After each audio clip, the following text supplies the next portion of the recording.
Imagine waking up tomorrow, right? Yeah.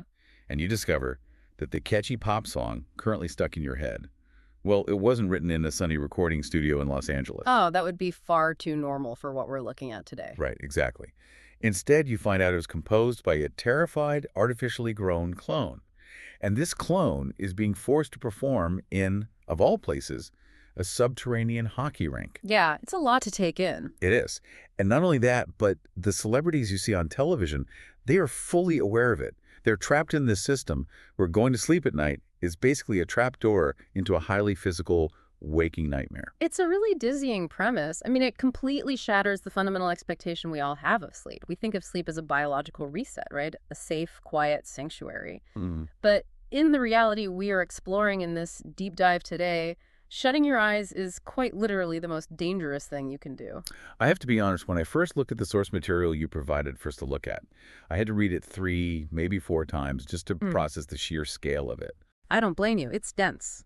Yeah, we are unpacking a highly elaborate, just intensely detailed transcript of a video by a man named Donald Marshall.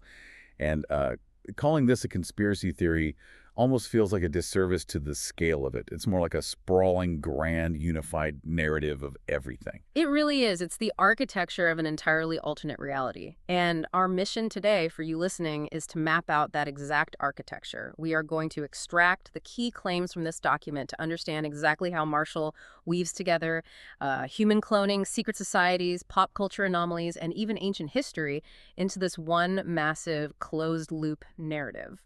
Now, before we open this particular trapdoor, we need to make a quick promise to you right up front. We are acting entirely as your tour guides through this source material. We are absolutely not endorsing any of these claims as reality, nor are we picking sides politically or otherwise. Exactly. We are completely impartial here. Right. Our job today is purely to dismantle the architecture of this wildly intricate world building so you can see how it ticks. Yeah. We're analyzing the lore of the narrative itself, Yeah. not validating it as factual. And, the lore we are looking at requires a massive suspension of disbelief. We're dealing with an intensely built universe that functions on very specific, very dark internal logic. So if you're ready, let's just step right into it, because the teaser for this wild ride involves ARM-driven clones, Yeah. celebrity assassination by remote control, and ancient underground lizards who are inexplicably drawn to the taste of butterscotch. Yes, the butterscotch. We will definitely get to that. Oh, I can't wait. Let's start with the absolute foundation of Marshall's universe. Where do the global elites, the billionaires, the world leaders, where do they actually spend their time? Well, in Marshall's universe, the Illuminati don't bother meeting in shadowy boardrooms or secret forest groves anymore. The narrative establishes that they gather in massive underground cloning stations. He specifically points to places like the Dulce base. Which, for those who might not know, has been a famous staple of UFO conspiracy lore since, I think, the late 70s.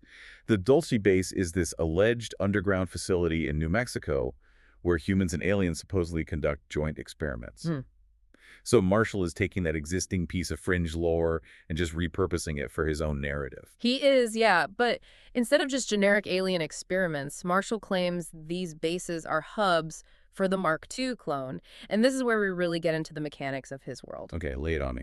So the Mark II isn't a clone that just walks around in the daylight. It's an ORM-driven clone. The concept is that when a world leader or an elite goes to sleep in their normal waking life, their consciousness is instantly transferred into one of these clone bodies waiting underground. And the mechanism for this is fascinatingly specific.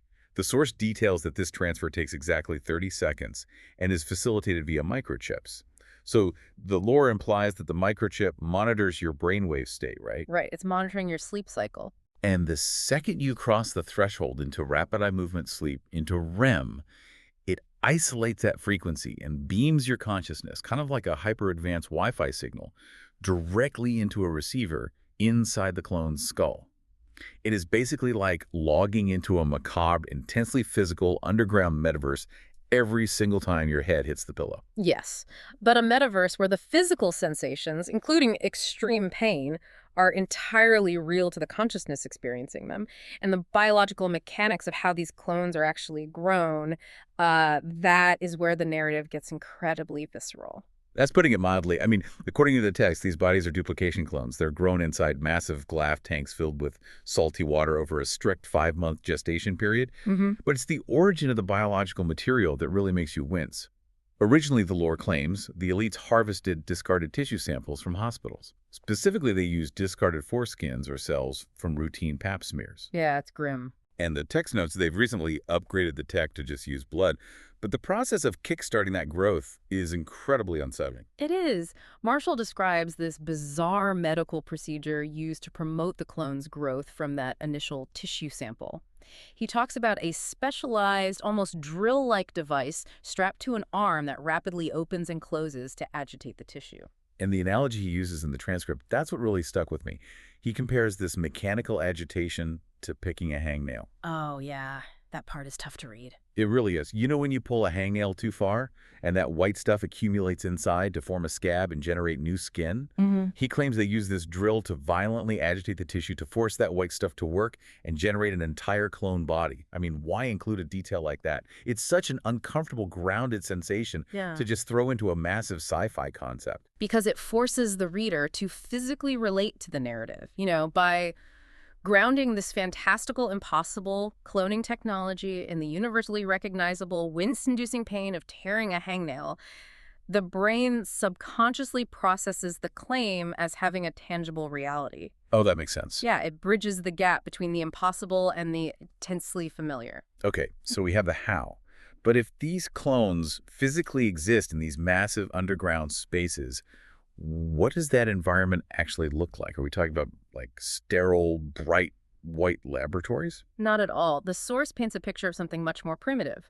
Marshall describes these cloning stations as small stadiums. He explicitly compares their size and layout to standard hockey rinks. Hockey rinks. Just ordinary hockey rinks. Exactly. So you have the global power players, the G20 leaders, Queen Elizabeth, former presidents like Obama and Putin, along with massive Hollywood celebrities, all gathering in the stadium seating. And down on the ice, so to speak, they are watching gladiator-style sword fights, engaging in unspeakable depravity and watching the torture of clones. It's basically a lawless underground coliseum for the ultra-powerful.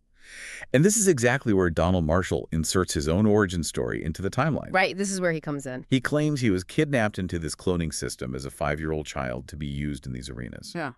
But, according to his account, he cried far too much to be used for their intended darker purposes.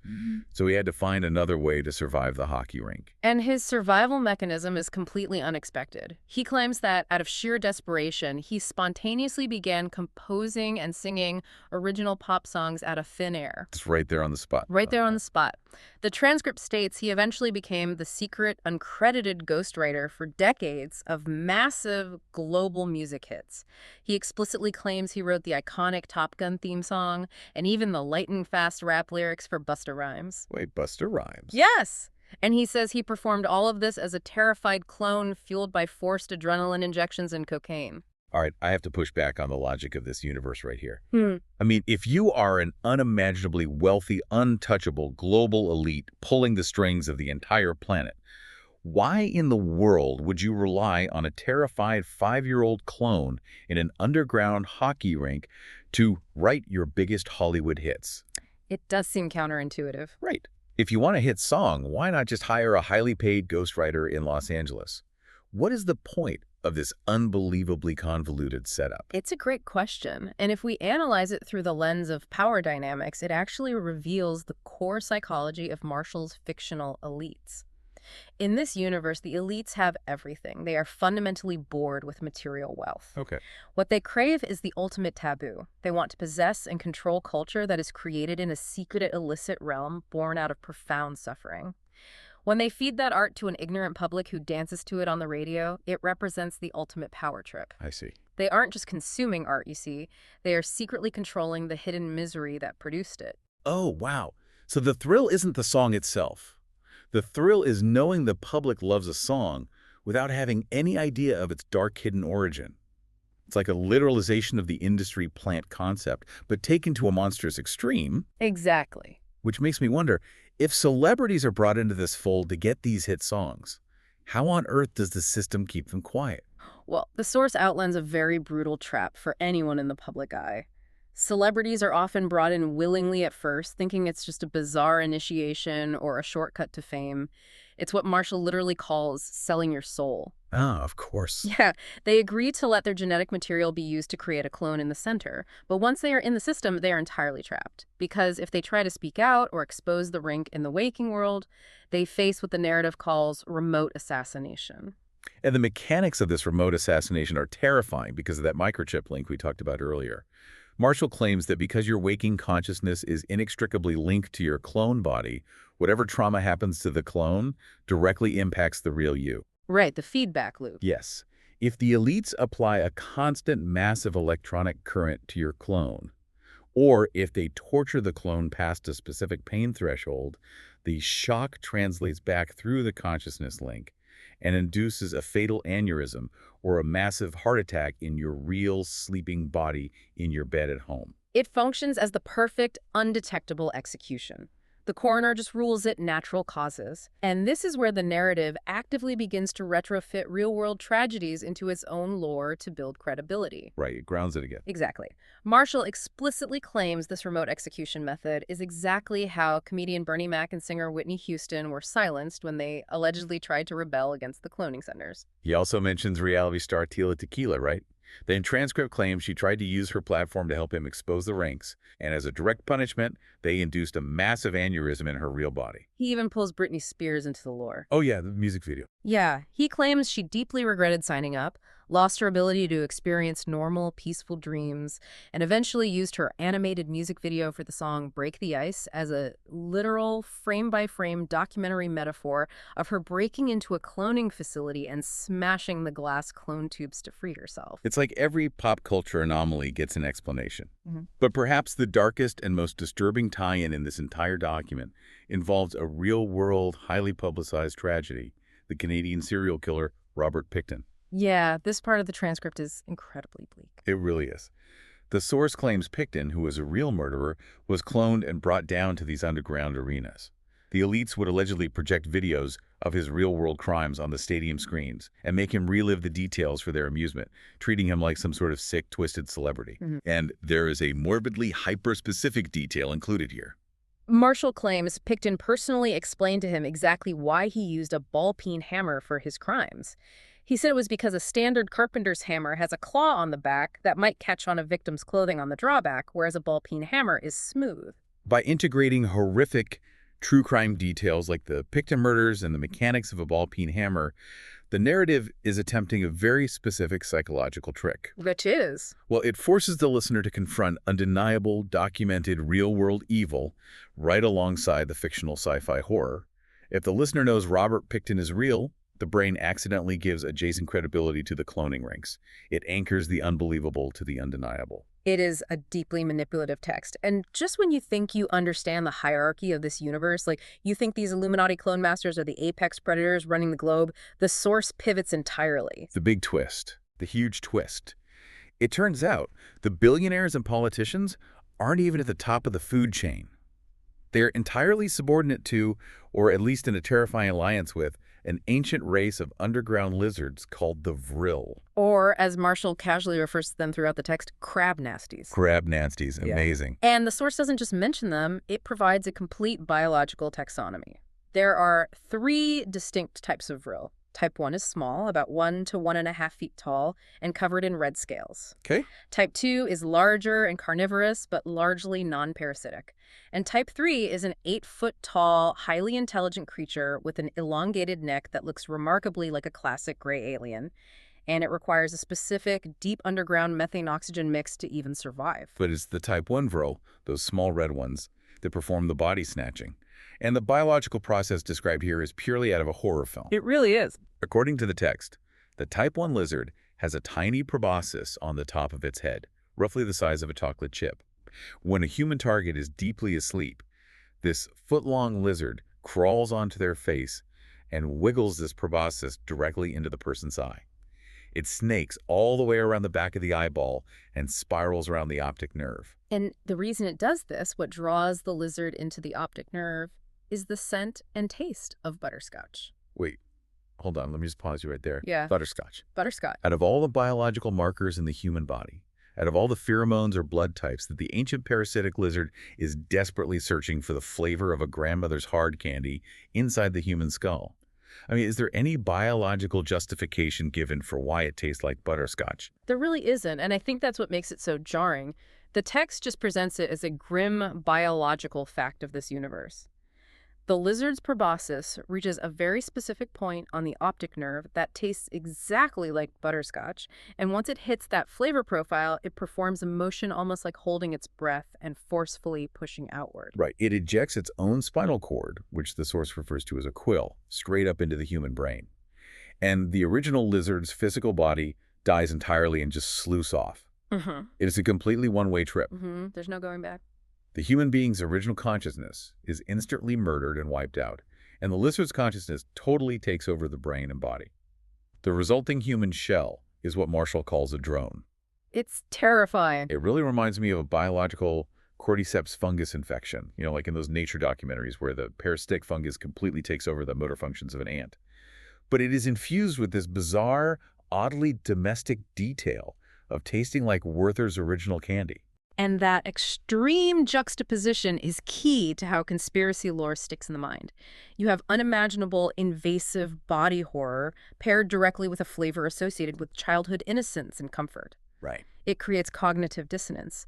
And the narrative claims these resulting drones are everywhere, mingling seamlessly in waking society, but their complex human emotions are gone. They're reduced entirely to base lizard instincts like reproduction, hoarding, and causing suffering. And the elites apparently love them. The transcript claims they keep these vril lizards as pampered pets. Queen Elizabeth supposedly has a pet lizard named Matilda, and Henry Kissinger keeps one named Herbert. Matilda and Herbert. Yeah, and, this is incredibly grim, Marshall claims they occasionally feed unvaccinated human children to these pets. The internal logic he provides is that modern vaccines allegedly act as a deadly poison to the vril biology, so they require pure, unvaccinated targets. It is a massive, terrifying framework. But what is truly fascinating here is how the narrative doesn't just invent a scary future. It aggressively reaches back to reinterpret the past. Marshall retrofits established human history into this exact framework, plugging every historical gap with his lore. Yes, if you look at ancient symbols, like the Eye of Horus from ancient Egypt, historians will tell you it's a symbol of protection, royal power, and good health. But Marshall claims historians are entirely wrong. Of course he does. He says the little squiggly line dropping down from the bottom of the eye isn't just an artistic flourish. He says it is a literal, desperate historical warning carved by ancient people about the vril lizard's proboscis entering the eye cavity. He even reinterprets the function of the Great Pyramids of Egypt. In the accepted historical record, they are monumental tombs for pharaohs. In Marshall's world, they were built as giant, functional roach traps for the vril lizards. Roach traps. Yeah. He states that the pyramids were built over massive underground vril nests, and they featured steep vents lined with perfectly smooth limestone. The specific angle of the limestone allowed the lizards to easily slide down into the trap, but their claws couldn't find purchase on the smooth stone to climb back out. The psychological comfort of that theory is actually really interesting. It's almost as if it's easier for the human mind to believe a wild sci-fi explanation about ancient lizard traps than it is to grapple with the mundane, staggering mystery of how ancient humans actually engineered and moved those massive stones with Bronze Age tools. Exactly. And it's not just ancient history. He retrofits modern phenomena, too. All the stories of UFO alien abductions. The source claims those are entirely faked by the elites. Right. Marshall alleges these abductions are staged by the government and celebrities in underground studios to distract the public from the cloning centers. He says they use cheap saucer sets where you only ever see the inside of the ship. And to simulate realistic, clammy alien flesh on camera, they use masks made of dyed gray chicken skin stretched tightly over human faces. Chicken skin. I just have to marvel at the sheer effort of this world building. Every single gap in human knowledge, every weird historical oddity, every unsolved pop culture mystery or celebrity death is perfectly neatly plugged by either an IREM-driven clone or a butterscotch-tasting lizard. It really is. It is a closed-loop system where literally nothing is random. Every single puzzle piece fits perfectly. It is a profound example of extreme sense-making, which leads us to a glaring logical plot hole that Marshall himself actually addresses in the text. Well, I know what you're going to ask. If this global, omnipotent cabal is so powerful and they can remotely assassinate anyone on Earth with a microchip aneurysm, why is Donald Marshall still alive, breathing, and posting his entire manifesto on Facebook? The ultimate question. But of course, the source has an answer for that, too. According to Marshall, the global elites are highly paralyzingly superstitious. He claims that many factions within the Vatican and the Illuminati genuinely believe that Marshall himself is the comeback messiah or a specific apocalyptic figure prophesied by Nostradamus. Wow. Yeah, they are terrified that if they execute him, his death will act as a supernatural trigger for an end-of-the-world event. So they're trapped just trying to intimidate him instead of actually killing him. It is the perfect narrative shield. It logically explains his ongoing survival while simultaneously elevating his own personal importance to the highest possible tier within the very conspiracy he is exposing. He isn't just a whistleblower, he is the linchpin of the apocalypse. So bringing this all back to you, the listener, if you are listening to this and thinking, well, this sounds like the plot of an unhinged B-movie, you absolutely aren't alone. We have journeyed through a dizzying, frankly terrifying sci-fi horror show today. But as an exercise in analyzing text and narrative structure, this source material is an absolute masterclass in ultimate conspiracy synthesis. It really is. It takes mundane human tragedies, massive historical mysteries, and weird pop culture anomalies, and weaves them into one unified, hyper-detailed story where nothing is a coincidence. It creates an alternate reality where every single event, no matter how tragic or random it seems to us, has a direct, intentional cause governed by hidden forces, and that is a very powerful psychological draw. Which leaves us with a final thought to ponder as we close out today's deep dive. When we look at sprawling, incredibly elaborate narratives like this, what does the extreme specificity, like the taste of butterscotch in an optic nerve, or the use of dyed gray chicken skin for an alien mask, what does that tell us about the human mind? That's the real question. Perhaps it shows us our desperate, overwhelming need to find order, agency, and a clear explanation in a world that is inherently chaotic and unpredictable. Because sometimes, the idea that a secret cabal of ancient lizards is running the world from an underground hockey rink is actually more comforting than the truth that nobody is driving the car and the world is just random. Thanks for taking this deep dive with us today. We'll catch you on the next one.